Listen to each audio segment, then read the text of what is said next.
मैं विश्वास करता हूं कि आज सुबह हम में से हर एक जन खुदा के इस कलाम से बरकत पजीर होगा। नीति वचन की किताब और उसका 15वां अध्याय, book of proverbs chapter 15 and starting from the 3rd verse, तीसरी आयत। सुलेमान जो बहुत बुद्धिमान है, ज्ञानी है और समझदार है, आसमान के अनुभवों का बहुत जिक्र नहीं करता है। And he is sticking to the things that he has seen on the planet earth. जो कुछ उसने पृथ्वी पर देखा, महसूस किया, जो कुछ उसने अनुभव किया, उसका बड़ा खूबसूरत वर्णन करता है। और ये एक और पद है, नीति वचन उसका 15वां अध्याय और उसका 3रा पद, जो उसने जमीन पर देखा है और उसका बयान कर रहा है। सुनिए, यूं लिखा हुआ है, नीति वचन 15वां अध्याय पद 3। यहोवा की आंखें सब स्थानों में लगी रहती। यहोवा की आंखें सब चर्चेस पर लगी रहती हैं। बोलिए आमीन। ये आमीन है, सब चर्चेस पर लगी रहती हैं। पर ज्यादा इंपॉर्टेंट ये है, सिर्फ चर्चेस पर नहीं रहती हैं, आपके घर में भी रहती हैं, सब स्थानों में रहती हैं, अस्पतालों पर लगी रहती हैं, दुकानों पर लगी रहती हैं, आपके परिवार पर लगी रहती हैं। His eyes are not limited for Sundays and for churches. But I am so grateful कि स्वर्ग का परमेश्वर, उसकी नजर ऐसी है कि वो सब स्थानों पर लगी रहती है। ऐसी कोई जगह नहीं है जहां आप कहें खुदा देख नहीं सकता है। ऐसी कोई जगह नहीं है जहां आप चले जाओ और आप कहें कि मैं खुदा की नजर से छिप जाऊंगा। या ऐसी कोई मुसीबत नहीं, ऐसी कोई गहराई नहीं जहां पर आप जाकर कहें कि शायद यहां खुदा मुझे नहीं देख पा रहा है। ऐसी कोई बीमारी नहीं, ऐसा कोई अस्पताल नहीं, ऐसा कोई दुख नहीं, ऐसा कोई डर नहीं, ऐसा कोई अंधेरा नहीं where you can hide from the presence of God। सारी दुनिया में बहुत सी जगहों पर कैमरास लगाए गए हैं, आजकल चलन हो गया है। हर स्कूल में कैमरा कंपलसरी है। सड़कों पर आप जाइए तो चौराहों पर कैमरे लगे हुए हैं और वो कोशिश करते हैं कि कैमरे से सब पर नजर रख सकें। और उसके बाद भी चोरियां हो जाती हैं, उसके बाद भी एक्सीडेंट्स हो जाते हैं, उसके बाद भी कोई ना कोई बचकर निकल जाता है, कुछ ना कुछ अकस्मात हो जाता है। पर मैं धन्यवाद करता हूं, स्वर्ग का कैमरा ऐसा है जो एक पल के लिए भी ना बंद होता है, ना पलक झपकती है, ना वो ऑफ होता है, because his eyes are fixed on us. मैं धन्यवाद करता हूं, उसका वचन में लिखा हुआ है यशाया उसका 40th चैप्टर और उसकी 22nd वर्स में। यशाया उसका 40th चैप्टर 40वां अध्याय उसके 22वें पद में लिखा हुआ है, the Lord sits on the circumference of the earth. वो पृथ्वी के घेरे पर। सारी दुनिया को लगता था कि पृथ्वी फ्लैट है और बरसों बरस बात होती रही, चर्चा होती रही और फिर शायद 16वीं शताब्दी में या 18वीं शताब्दी में किसी ने बताया नहीं, पृथ्वी फ्लैट नहीं है, पृथ्वी तो गोल है। यशाया ने 2700 साल पहले इस बात का वर्णन किया और बताया गया कि पृथ्वी गोल है। वो स्वर्ग का परमेश्वर पृथ्वी के घेरे पर बैठा, लिखा है, सब मनुष्यों को निहारता रहता है। हमारे कार्य, हमारे व्यवहार, हमारा उठना बैठना उसकी आंखों से छुपा नहीं है। The Lord knows it. आप चिंता करते हैं, आपका बच्चा आप पहली बार स्कूल जा रहा है, आप उसको 4 दिन 6 दिन और महीना भर छोड़कर आते हैं, फिर उसके बाद आपके पास जिम्मेदारियां हैं, अब आपके लिए पॉसिबिलिटी नहीं है बार बार छोड़ना, तो आपने उसके लिए रिक्शा करा दिया। रिक्शा भी देख दाख करके अच्छा आदमी लग रहा है, सही आदमी लग रहा है, इसमें बच्चे भी सही हैं, सुरक्षित है, देख लें चारों तरफ से बंद है कि नहीं। अगर बस में बच्चा जा रहा है तो हमने उसकी सीट करा दी है, बच्चा यहीं बैठेगा, देखो पीछे नहीं बैठेगा, दब जाएगा। और जब तक बस आंखों से ओझल ना हो जाए, जब तक रिक्शा मुड़ ना जाए, तब तक आप खड़े होकर देखते रहते हैं, हाथ हिलाते रहते हैं, बच्चा भी जाली से झांकता रहता है, बट देन इट डिसअपियर्स। फिर आप नहीं देख पाते हैं, चाह कर भी आप नहीं देख पाते हैं।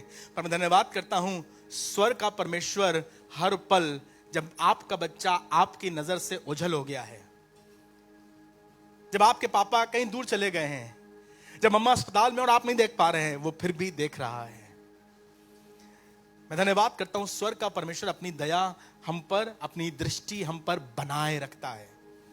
संडे स्कूल से हम लोग गाना सीखते हैं ना, खबरदार छोटे हाथ क्या करते, खबरदार छोटे पांव कहां जाते, क्योंकि तेरा बाप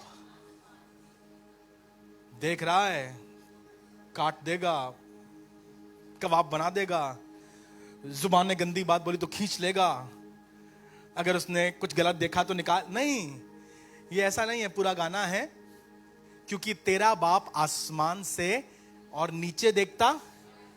no, God is not only watching us to punish us. ये गलत फहमी है, वो देख रहा है, मारेगा, काट डालेगा, नहीं। मैं धन्यवाद करता हूं, बाइबल में लिखा हुआ है वो देखता है और प्यार से देखता है।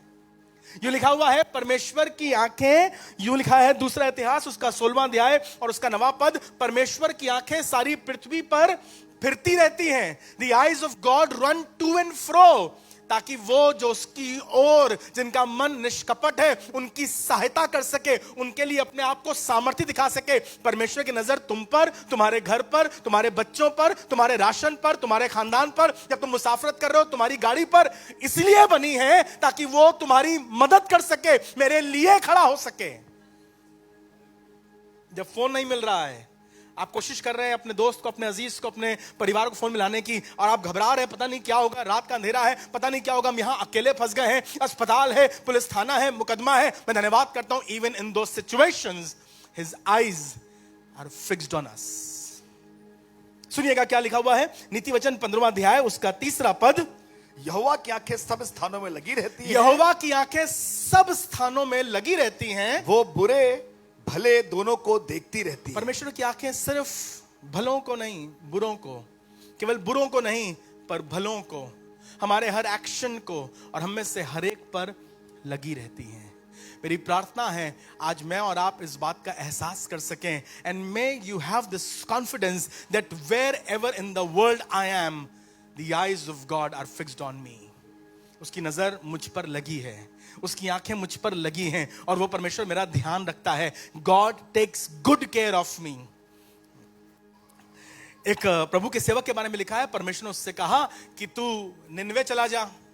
निनवे के लोग बड़े खराब थे, निनवे के लोग बहुत सी बार इजरायलियों पर आक्रमण कर चुके थे, बहुत सी बार निनवे क्योंकि कसदियों के क्षेत्र में आता था, और वहां के शासक बाबुल के राजा नबूकदनेस्सर ने कई बार इजरायलियों को परेशान किया था। तो योना नहीं चाहता था पहली बात तो उस नगर में जाना। उसे मालूम था यहां के लोग जो हैं बहुत दुष्ट हैं।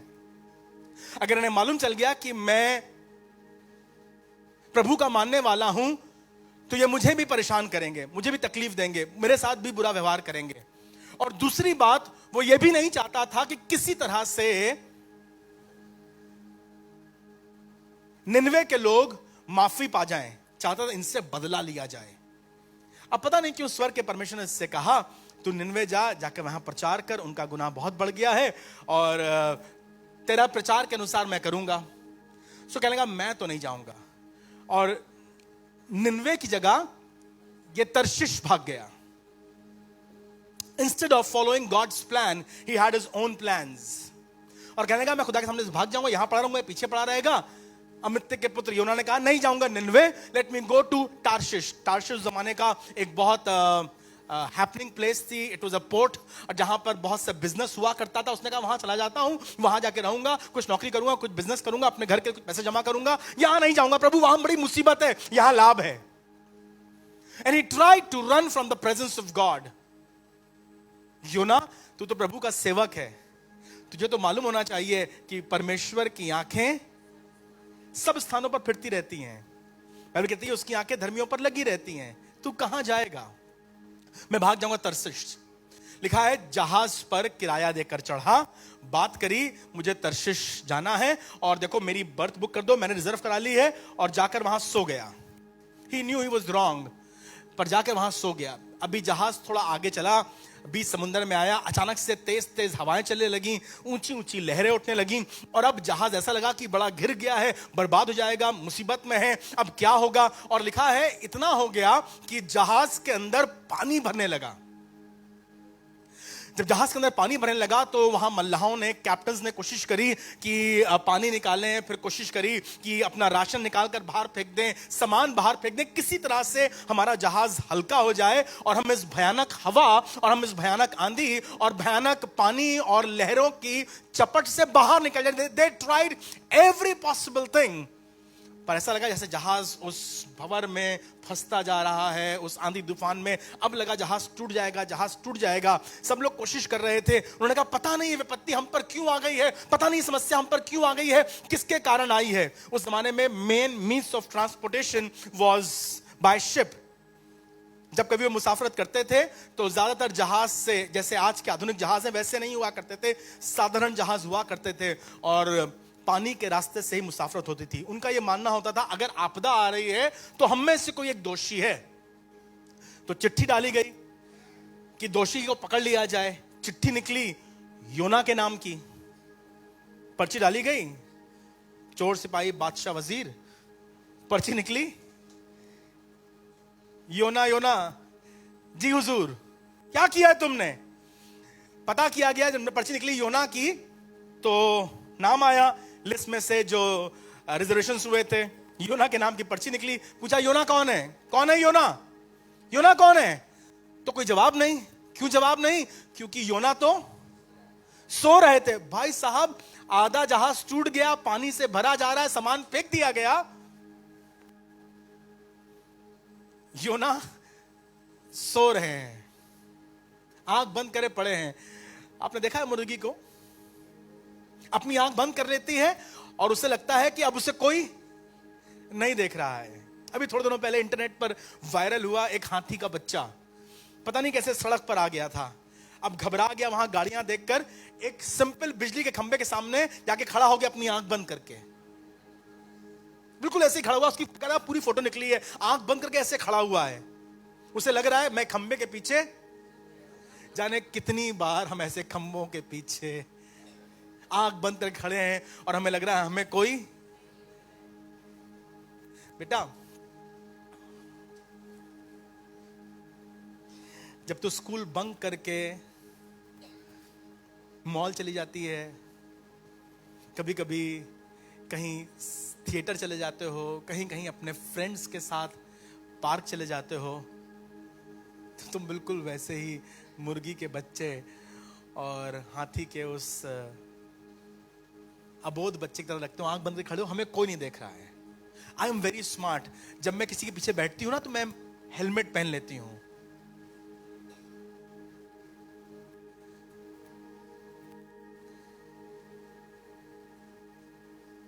स्वर्ग का परमेश्वर फिर भी देख रहा है। God is still watching over you. जब तुम अपने मोबाइल पर कुछ कर रहे हो, कमरा बंद करके, बत्ती ऑफ करके, कोई नहीं देख रहा है पर खुदा देख रहा है। जब तुम किसी से धमकी भरी बात, गंदी भाषा बोल रहे हो, God is watching. और हमें लगता है बहुत स्मार्ट है, हम बच जाएंगे। योना को भी ये लग रहा था, उठाया गया उसको। योना तेरी आंख बंद करने से ये समुद्र बंद नहीं होगा, उठ। उठाया गया, पूछा तुमने क्या किया है। हाँ मुझे मालूम है मेरी गलती है। क्या किया तुमने? मैंने खुदा की बात नहीं मानी और मैं अपनी मर्जी पर चल रहा था। मुझे लग रहा था आंख बंद करके पड़ा रहूंगा, मुसीबत निकल जाएगी। अब बताओ क्या किया जाए, बताओ क्या किया जाए। योना घुटने पर आ, माफी मांग ले, प्रभु दया करेगा। बताओ क्या करें योना, तुम बताओ जल्दी, तुम्हारे कारण मुसीबत है। योना कहने लगा मुझे उठाओ और पानी में फेंक दो, मर जाएगा तू। अरे मर जाने दो, खुदा तो मुझे छोड़ता ही नहीं है, मेरे पीछे पड़ा रहता है। देखो मुझे लाकर यहां मुसीबत में डाल दिया है। अगर निन्वे जाता वहां मरता, यहीं मर रहा हूं। योना तुझे मालूम नहीं, तेरा खुदा ना तुझे निन्वे में छोड़ता और ना तुझे यहां छोड़ेगा। His eyes are fixed on you. मुझे नहीं मालूम, कई बार हमने गलत फैसले किए, हमने अपने गलत निर्णय किए, अपनी मर्जी से जीने का फैसला किया, अपनी मर्जी से अपनी जिंदगी चलाने का फैसला किया और हम अपने आप को मुसीबत में पाते हैं। इल्जाम इस पर और उस पर लगाते हैं। पर अच्छी बात तो यह है हमारी गलतियों के बावजूद भले और बुरे दोनों पर उसकी कृपा दृष्टि बनी रहती है। मुझे उठा के पानी में फेंक दो, मैं मर जाऊं, यही अच्छा है। ऐसी जिंदगी से तो कई बार मुसीबतों, आफतों, लहरों के बीच में, बीमारियों के बीच में, गरीबी के बीच में, धमकियों के बीच में हमारा भी दिल ये करता है ऐसी जिंदगी से तो मौत अच्छी, मरी जाए, जहर खा ले, छोड़ दें। योना को भी यह लग रहा था, and he was finding it easier to commit suicide rather than say sorry. उसके लिए आत्महत्या करना ज्यादा सरल था बनिस्बत इसके कि परमेश्वर के सामने आके आत्मसमर्पण कर दे.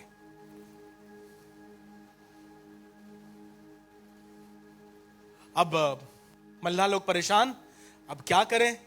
उन्होंने कहा, प्रभु देखो, हमें तो इस आपदा से बचना है. अब इसने खुद ही कहा है हमें उठा के फेंक दो, तो इसका खून हमारे सर ना हो, हमें माफ करना. 1 2 चाक. योना गए पानी में.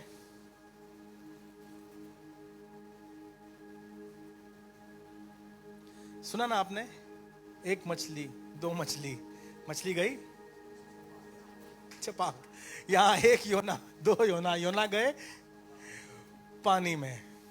योना को लगा कहानी खत्म, पर स्वर्ग के परमेश्वर की दृष्टि योना पर बनी हुई थी.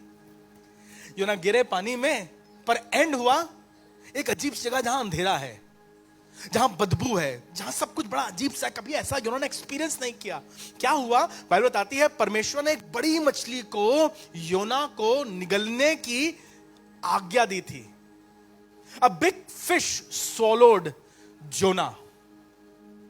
योना को समझ में नहीं आया क्या हुआ. अजीब बात है, कहां गिर गया मैं तो सोचता मर जाऊंगा, मेरा दम तो घुट रहा है, अजीब सा लग रहा है, बहुत बहुत अनकंफर्टेबल हूं, पर समझ में नहीं आ रहा कहां. मैं तो फेंका गया था पानी में, पर पानी में गया ही नहीं. पानी सिर्फ थोड़ी सी देर का था, और ये चीज इसमें मैं हूं, मुझे लेके भाग रही है. समझ में नहीं आ रहा उसको. बहुत समय बाद शायद उसको कुछ अंदाजा हुआ, कुछ लगा कि मैं किसी हो ना हूं, किसी मैं जलचर के पेट में हूं शायद, जिसने मुझे निगल लिया. घुटनों पर आ गया, आंसू बहाने लगा, रोने गाने लगा, प्रभु मुझे बचाइए, प्रभु मुझे बचाइए. और योना ने ये वचन लिखा है, योना उसके दूसरे अध्याय में 10वें पद में 9वें पद में लिखा है, जो लोग धोखे की व्यस्त वस्तुओं पर मन लगाते हैं वे अपने करुणा निधान को छोड़ देते हैं. I was fool, I was looking to the things of this world, but my God is so gracious that his eyes were looking at me. जब मैं अपने शहर में था, जब मैं वहां से भागकर तर्शिश जा रहा था, जब मैं जहाज में था, जब मैं पानी में था, और जब मैं मछली के पेट में था, प्रभु आपका धन्यवाद कि आपकी नजरें मुझ पर लगी हुई थी.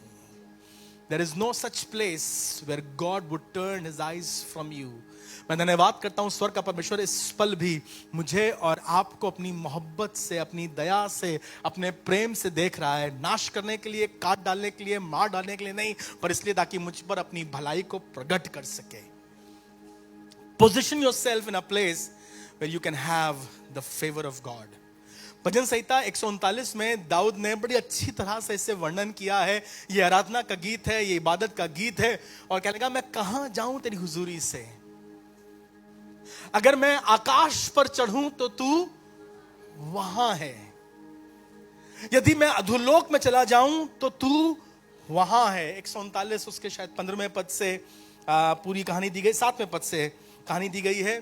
139 Psalm verse 7, 8 and 9 and then 14th and 15th verses are very beautiful, very poetic and very narrative. जो पूरा नरेशन है इसका बहुत खूबसूरत है. प्रभु तुम मुझे हर पल थामे रहता है, हर पल घेरे रहता है. सुनिएगा 7वें पद से यूं कहने लगा, मैं तेरी आत्मा से भागकर किधर मैं तेरी आत्मा से भागकर किधर जाऊं. वह तेरे सामने से किधर भागूं. तेरी निगाहों के सामने से, तेरी नजर के सामने से कहां जाऊं प्रभु. यदि मैं आकाश पर चढ़ूं, यदि मैं आकाश पर चढ़ूं तो तू वहां है, तो तू वहां है. यदि मैं अपना बिछौना अधोलोक में बिछाऊं, अधोलोक में अपना बिस्तर लगा लूं, तो तू वहां भी है, तो तू वहां भी है. यदि मैं भोर की किरणों पर चढ़कर यदि मैं समुद्र के सुबह पार जा की बसूं, पहली किरण पर चढ़कर समुद्र के पार जा बसूं, तो तू वहां भी अपने हाथ से मेरी अगुवाई तभी प्रभु करेगा. तेरी निगाह, प्रभु तेरा हाथ, प्रभु तेरी हुजूरी. There is no such place where I can think that God is not able to reach. तेरा खुदा तुझसे इतना प्यार करता है कि हर परिस्थिति में अपनी नजर, तुम्हारी खाली जेब उससे छुपी नहीं है. तुम चेहरा बना लेते हो, सब कुछ अच्छा है, सब कुछ very good, I am fine, thank you, but he knows it is not fine and you are not able to say even thank you, क्योंकि चीजें खराब हैं. तुम्हारे घर के हालात उससे छिपे नहीं है। तुमने पर्दा अच्छा डाल रखा है कि सब कुछ छुपा रहे, लेकिन अंदर सब कुछ खोखला है, वो प्रभु जानता है। और आज तुम्हें अपने भवन में अपनी प्रेम, अपनी दया से, अपनी भलाई से, अपनी चंगाई से भरना चाहता है। He knows you, He knows us, वो हमारे हालात जानता है। बड़ी अच्छी कहानी बाइबल की, और मैं चाहता हूं जरूर से आपके साथ बांट सकूं। And I think this will bless you in this hour. ये आपको इस पल आशीष देगी, और शायद किसी को आज ये सुनने की आवश्यकता है। उत्पत्ति की किताब, बुक ऑफ जेनेसिस, उसका 16वां अध्याय।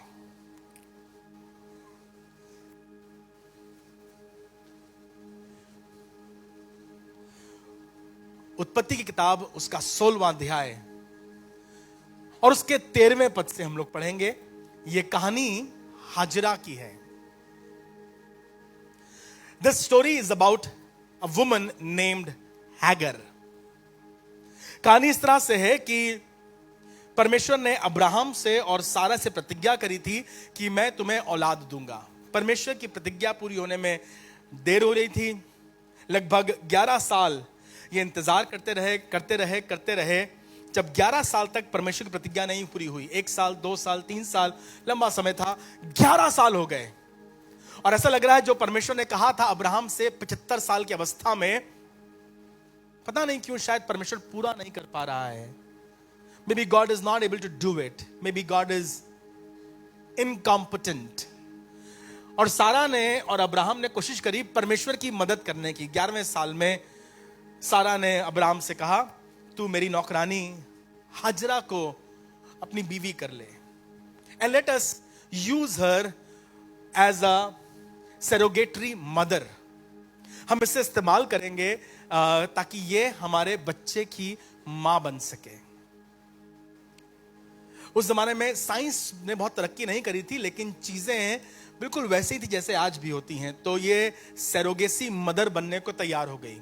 इसकी कोख सारा के लिए और अब्राहम के लिए स्थान बनी। परमेश्वर की दया रही कि अब्राहम के कारण हाजरा गर्भवती हो गई। पर जैसे ही हाजरा के गर्भ हुआ, सारा जो थी ये हाजरा से चढ़ने लगी। अब 3-4 महीने का गर्भ उसके अंदर था। क्योंकि अब्राहम का तो बीज है, तो अब्राहम का झुकाव हाजरा की तरफ बढ़ गया। हाजरा को भी अब मालूम था कि मैं कीमती हूं, मैं प्रेशियस हूं। पहले मैं सिर्फ एक नौकरानी थी, but now I am carrying something valuable and precious for Abraham. उसका भी रवैया थोड़ा बदल गया। सारा ये भाप गई। सारा को एहसास हो गया और सारा बहुत नाराज हो गई। इतना नाराज हो गई कि चाहती थी उसे निकाल दे, भगा दे।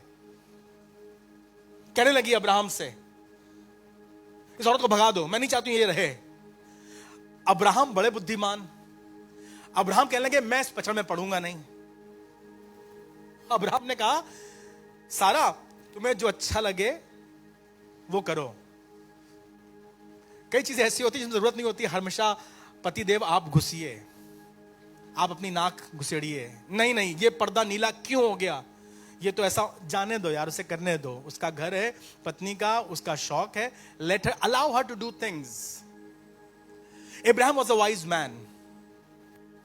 कहने जो तुम चाहो वो करो। सारा का अपना तरीका था, सारा का खून खौल रहा था। बाइबल बताती है सारा ने चीजें इतनी कठिन कर दी। सारा ने हाजरा का खाना पीना, उठना बैठना, घर में इतना आतंक मचा दिया, इतना मुंह बनाया, इतने टॉन्ट कसे, इतना उसको परेशान किया कि हाजरा ने फैसला किया, मैं ये घर छोड़कर भाग जाऊंगी। और वो सिर्फ अपना मुट्ठी भर सामान लेकर वहां से भाग गई। शी रैन, और रेगिस्तान में एक जगह पर आ गई। बहुत प्यासी, बहुत अकेली, बहुत तन्हा, कुछ भी इसके पास नहीं है। She does not know what to expect now. और एक जगह आकर के रेगिस्तान में धूप के मारे बेहाल होकर के बैठ गई। परेशान थी और मौत मांग रही थी। पर मैं धन्यवाद करता हूं अब्राहम, तुम शायद हाजरा से मुंह मोड़ सकते हो। सारा शायद तुम्हारी जो नौकरानी थी, तुम्हारी जो बहुत प्रिय थी, she was your beloved made. That is why she was chosen. बचपन से ये साथ रहे थे। पर सारा आज हाजरा से नाराज हो गई, उसने मुंह मोड़ लिया है, जाए मरे जहन्नम जाए, मुझसे मतलब नहीं है। पर मैं धन्यवाद करता हूं, अब्राहम मुंह मोड़ सकता है, सारा मुंह मोड़ सकती है, जमाना मुंह मोड़ सकता है, पर आसमान का खुदा मुंह नहीं मोड़ता। और मैं आपसे बात कर रहा हूं एक औरत के बारे में जिसे बाइबल में बहुत एक्सेप्टेबल नहीं बताया गया है। हाजरा बाइबल में बहुत ग्रहण योग्य नहीं हुई। सच बात तो यह है कि इसके पुत्र को भी परमेश्वर ने ग्रहण नहीं किया। उसने कहा मैंने अपनी बरकत सारा के साथ रखी है और सारा पर ही अपनी बरकत पूरी करूंगा, सारा की कोख से ही इसहाक पैदा होगा। लेकिन उसके बावजूद स्वर्ग का परमेश्वर हाजरा पर अपनी नजर बनाए रखता है। With this background the angel of the Lord came to Hagar और उसने कहा मत परेशान हो, तेरा खुदा तेरे साथ है, तेरा खुदा तुझे संभालेगा, तेरी मुसीबत में, तेरे अकेलेपन में तेरा खुदा तेरे साथ होगा। जो तेरे कोख में है प्रभु उसको भी आशीष देगा, तू उसका नाम इश्माइल रखना। इसका अर्थ होता है परमेश्वर ने मेरी प्रार्थना को सुना है, मैं इश्माइल को बढ़ाऊंगा। हाँ, मैंने अपनी प्रतिज्ञा सारा की कोख से और अब्राहम के वंश से करी है, वो प्रतिज्ञा तो वैसे ही रहेगी, लेकिन मैं तुझे नहीं भूलूंगा। Abraham can forget you and so can Sarah।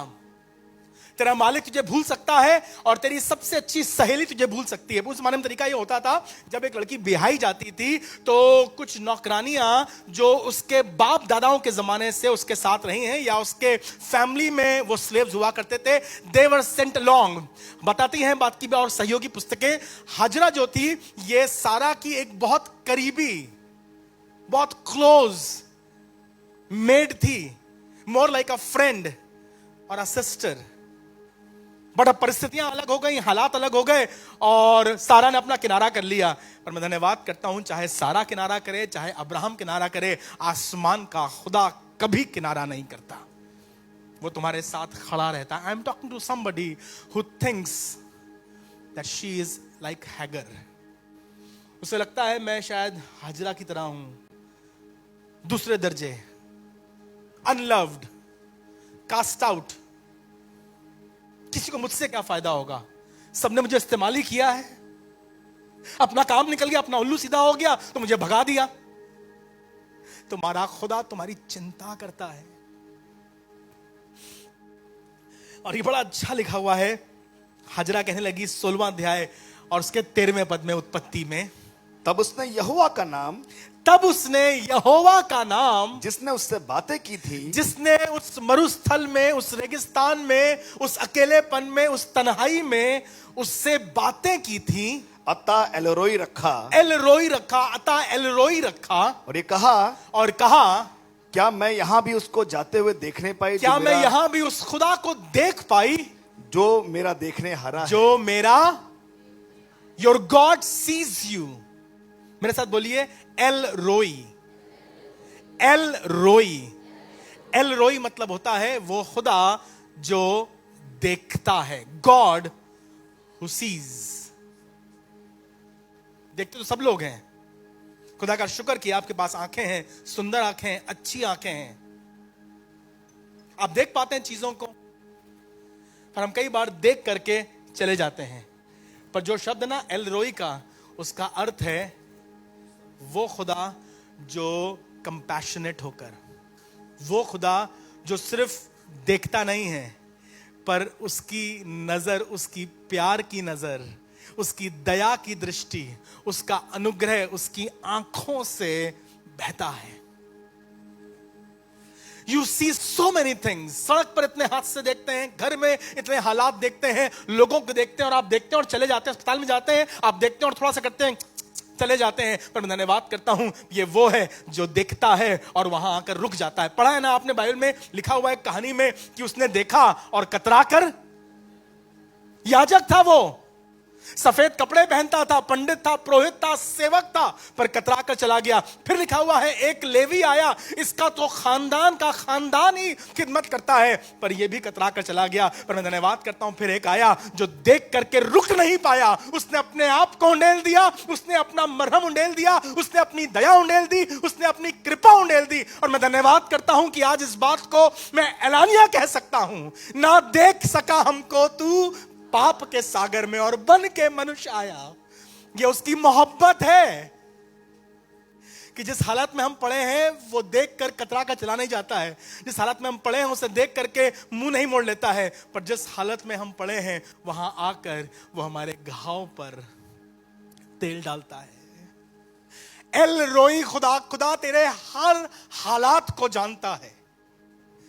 It is not a glimpse that I'm talking about, but I'm talking about the eye that sees you and never forgets you. वो आंख जो तुम्हारे दर्द को, वो आंख जो तुम्हारे चेहरे, तुम्हारी चमड़ी और तुम्हारे आवरण के अंदर जाकर जो तुम असल में हो उससे देख सकती है। तुम्हारी मुस्कुराहट के पीछे छुपे तुम्हारे आंसुओं को देख सकती है।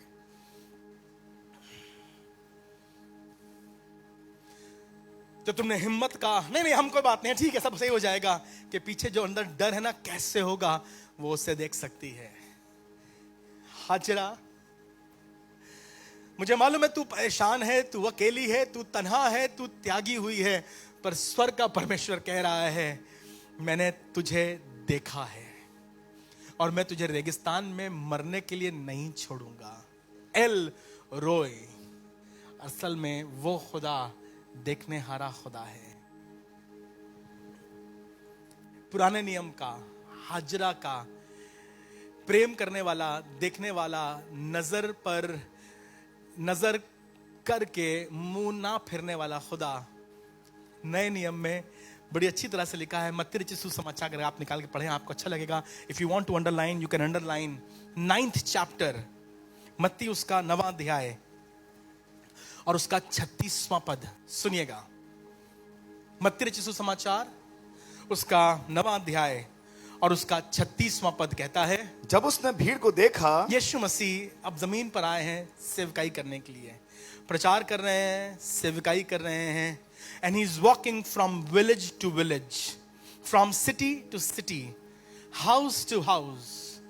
राह पर, मुसाफरत में, धूप में प्रचार, खिदमत, सेवकाई हो रही है। एक जगह पर आकर ठहर गए और उन्होंने देखा कि एक बड़ी भीड़ मेरा इंतजार कर रही है। तब लिखा है जब उसने भीड़ को देखा तो उसको लोगों पर तो तरस आया। उसको लोगों पर, आप देखिए भीड़ तो हमारे चारों तरफ है। हिंदुस्तान में हम रहते हैं, सड़क पर, रेलवे स्टेशन पर, बस अड्डों पर, एंड इवन एयरपोर्ट्स, कहीं कमी है भीड़ की। हम देखते हैं और कई बार नजरअंदाज कर देते हैं, पर मैं धन्यवाद करता हूं प्रभु यीशु मसीह की आंखें ऐसी हैं जो भीड़ को देखती हैं, तो सिर्फ भीड़ को नहीं देखती। He does not only go for the head count, but when he sees a multitude he can go with in that. लिखा है उसने भीड़ को देखा और तरस खाया, क्योंकि वे उन भेड़ों की नाई जिनका कोई रखवाला ना हो व्याकुल और भटके हुए से थे। जाने कितनी भीड़ जो खुदा के घर में आती है, जाने कितनी भीड़ जो आपसे मिलती है, कभी आपको मौका मिला देखने की कितनी व्याकुल है, कितना परेशान, कितने चिंतित। हमें क्या मतलब, हमारे पास खाने को बस ठीक। देखो तुम्हारे आसपास बहुत व्याकुल लोग हैं, तुम्हारे आसपास बहुत से ऐसे जवान, बहुत से ऐसे पुरुष, बहुत सी ऐसी स्त्रियां हैं जो भटकी हुई हैं। मेरी दया ये है, मेरी दुआ ये है कि वो दया की दृष्टि जो परमेश्वर ने हम पर करी, हम भी किसी पर करने वाले हो सकें।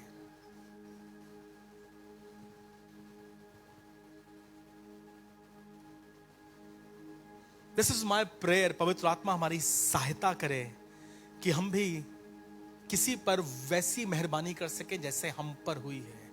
हम भी किसी पर वैसे नजर कर सकें जैसे उसने हम पर नजर करी है। हम भी किसी पर वैसे ही एहसान कर सकें जैसे उस जिंदा खुदा ने हम पर एहसान किया है। मुझे याद है करीब 7 साल पहले की बात है, 1 जनवरी की हमारी इबादत चल रही थी और यहाँ पर एक गीत हो रहा था, मिलकर बचा लो इस दुनिया को, दुआ में तेरे हाथों की जरूरत है। And I was worshipping here, मैं यहाँ खड़ा हुआ था, मैं दुआ करने ऊपर आया था, आराधना करा रहे थे, worship team was leading worship. अचानक से पवित्र आत्मा ने मेरी आत्मिक आंखों को खोल दिया। Holi spirit opened, I have never experience that and I have never shared that. पवित्र आत्मा ने मेरी आत्मिक आंखों को खोल दिया और मैं सच बता रहा हूं, seat by seat, bench by bench, I could see the pain and the sorrow that was sitting there. उस इबादत में ना कोई प्रचार हुआ, ना कोई उसके बाद गवाही हुई, सिर्फ आराधना होती रही, गीत होते रहे, दुआएं होती रही, क्योंकि somehow God opened my eye to see the pain and the sorrows. मैंने उसके बाद कभी पढ़ा, एक बार दिनाकरण जी प्रार्थना कर रहे थे और कहने लगे, प्रभु मैं प्रार्थना करता हूं और मैं चाहता हूं मेरी सहायता कर दे, ताकि जैसा आप लोगों को देखते हैं वैसे ही मैं उनको देख सकूं, प्रार्थना कर सकूं। दिनाकरण जी ने लिखा, डीजीएस दिनाकरण जी ने लिखा कि मैं किसी के लिए प्रार्थना कर रहा था, एक छोटा सा कमरा था, थोड़े से लोग थे, सेवकाई का प्रारंभ था, तो कहने लगे मैंने अपनी आंख बंद करी, मैं उसके लिए प्रार्थना कर रहा था। मैंने अपनी आंख खोली तो देखा उसके बगल में यीशु मसीह खड़े हैं, उस पर हाथ रखे हैं और बिलक बिलक कर रो रहे हैं उसके लिए। कहने लगे मुझे समझ में नहीं आया, मैंने अपनी आंखें बंद कर ली, मैंने फिर प्रार्थना करी, फिर आंख खोली तो देखा यीशु मसीह बिल्कुल पसीने और आंसू से भरे और उनका पूरा चेहरा बिगड़ा हुआ, और वो उस व्यक्ति के लिए जिसके मैं प्रार्थना कर रहा हूं वैसे ही प्रार्थना कर रहे हैं। उनकी किताब में ये मेंशन्ड है। तो मैं बड़ा विचलित हो गया, मैंने कहा यीशु मसीह क्यों रो रहे हैं? मैंने यीशु मसीह से पूछा आप क्यों रो रहे हैं? तो यीशु मसीह ने जवाब दिया, तुमने कहा था ना कि जैसे आप इसे देखते हैं वैसे ही मैं देखना चाहता हूं। मैं वो हूं, वो महायाजक जो उसकी निर्बलताओं में इसके साथ दुखी होता हूं, इसके साथ आंसू बहाता हूं। लाजर की कब्र पर यीशु मसीह इसलिए नहीं रो रहा था, हाय अब क्या करेगा। He was trying to share the sorrow of Mary and Martha. रोने वालों के साथ रो, आनंद करने वालों के साथ आनंद करो, उनके साथ बांटो। मेरी दुआ यह है, एल रोई खुदा तुम्हारी हर परिस्थिति को आज अपनी दया से, अपनी भलाई से, अपने प्रेम से नया कर दे और तुम्हें ये शौक दे कि तुम भी किसी के दुख में उसके साथ खड़े हो सको। आइए अपनी आंखों को बंद करें आज। If you have a prayer request in this hour, just go to God, don't look at me.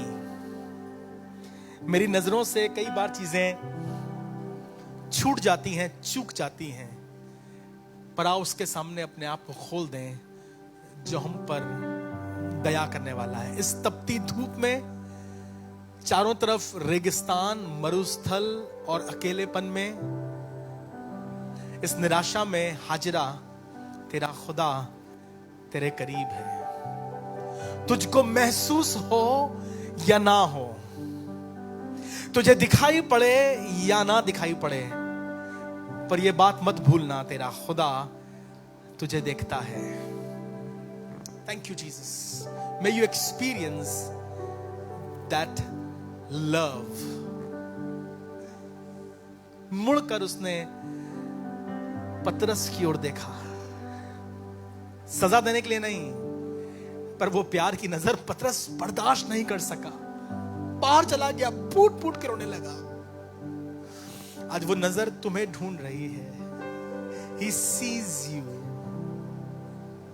He loves you. Thank you Jesus. वो नजर नहीं तुझको है आते, पर मगर हाथ तो तेरे ऊपर, तुझको महसूस हो या के ना हो, उसका साया, उसका साया सदा तेरे ऊपर। जब आप अस्पताल में हैं, आप अकेले हैं, निराश हैं, तन्हा हैं, सुनिए, वो नजर तुझे नहीं आ रहा है लेकिन तेरे साथ खड़ा है। एक बार और गुड्डू भैया, वो नजर आज रिसीव कीजिए इस बात को। तुझको है आते, प्रभु मुझे दिखाई नहीं पड़ रहा है मगर हाथ तो सीधे हाथ तेरे ऊपर, ऊपर, तेरे सर पर, तेरे बच्चों के ऊपर, तुझको महसूस तेरे बिजनेस के ऊपर, होया तेरे अकेलेपन के में, ना हो तेरी निराशा में, उसका साया, उसका बादल, सदा तेरे the cloud of His ऊपर। glory, बात ये भूल जाना न राही, हर अकेले, तरह, निराश, तू डरे, कभी भी घबराए, अकेला कमजोर नहीं। जिंदगी के सफर मेरी बहन, तेरा खुदा तेरे साथ है। है, बेटा वो तेरे साथ खड़ा है। तू कभी भी अकेला नहीं। तेरा हाथ पकड़कर चलने वाला खुदा, है पथिक तू हाजरा का खुदा, तेरा उसे राह में यूं ही भटकने नहीं देगा। व्याकुल और भटकों पर दया करने वाला खुदा। कभी भी अकेला प्रभु आज किसी पर दया कर जो अपनी मैरिज में स्ट्रगल कर रहा है। जिंदगी प्रभु किसी पर दया कर जो अपनी पेरेंटिंग में स्ट्रगल कर रहा है। प्रभु उस पर दया कर जो अस्पतालों में जूझ रहे हैं। तू कभी भी प्रभु जो सेविकाई के कारण अकेला मुसीबत उठा रहे हैं, अपने आप को अकेला पा रहे हैं, साथ दे जेल खाने में खुदावंद दया कर अपने लोगों पर। जब सब सहारे साथ छोड़ दे, जिन्होंने वायदा किया है तुझको हम आखिर तक साथ रहेंगे, जब वो भी प्रभु मुंह छुपाए। है सच्चा। Yes Lord, you are yes Lord, you are my very present help। पार केवल वही एक उतारे, साथ देते नहीं है सहारे। तेरा खुदा तेरा मददगार है। नावों को छोड़ दे, खुदावंद किसी की दुआओं का जवाब दे इस पर। प्रभु यीशु है सच्चा सहारा। Have mercy on your people।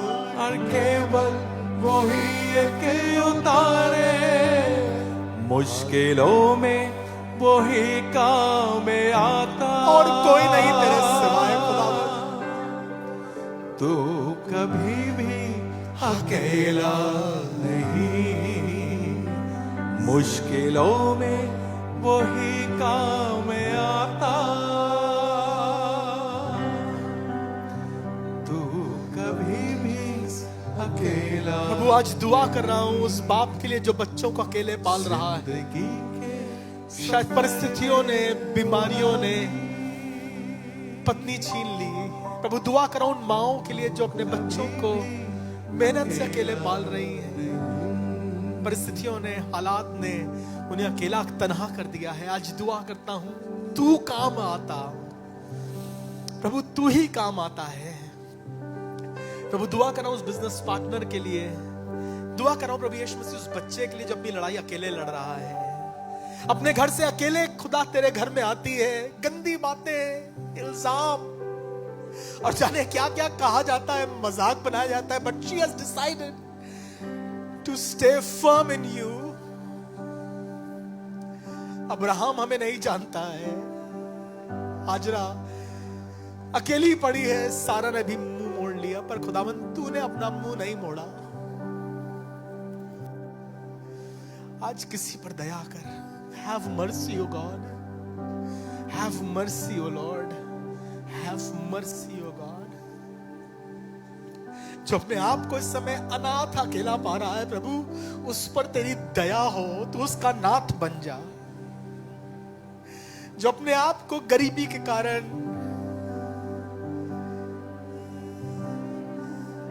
धोखे के कारण, अपनी मजबूरियों के कारण अकेला पा रहा है, प्रभु वो फैमिली जो टूट रहा है, 3 महीने से साथ नहीं है, जो परिवार बिखर रहा है, आई प्रे व्याकुल और भटके हुओं पर दया कीजिए प्रभु। आप तो भीड़ को देखकर तरस खाते हैं, आज प्रभु तरस खाइए, अपने लोगों पर तरस खाइए प्रभु, दया कीजिए। मैं चाहता हूं जरूर से अपने खुदा से अपने दिल की बात बोलो और बिना उससे बात किए आज सुबह यहां से मत जाना। Don't leave this place unless and until you speak your heart before God. Take this time, take this hour, take this moment. जो आप पापा से नहीं कह पाए ना, उससे कह दीजिए। जो अपनी मम्मी से नहीं कह पा रही हो, उससे कह दो। जो अपने पति से नहीं कह पा रहे हो, जो अपने बच्चों के साथ नहीं बांट पा रहे हो, अपने बॉस से नहीं कह पा रहे हो, उस खुदा से कह दो। वो सुनता है, समझता है, वो एल रोई है, उसकी नजर मोहब्बत से भरी है। His eyes are filled with love and not judgment. The eyes are very judgmental, but I thank God his eyes are not judgmental. His eyes are overflowing with love. प्रभु आज किसी की प्रार्थना सुन, किसी के घाव पर मरहम लगा, किसी के घाव नरमाए जाए। एल रोई, खुदा बाप दया कर, दया कर,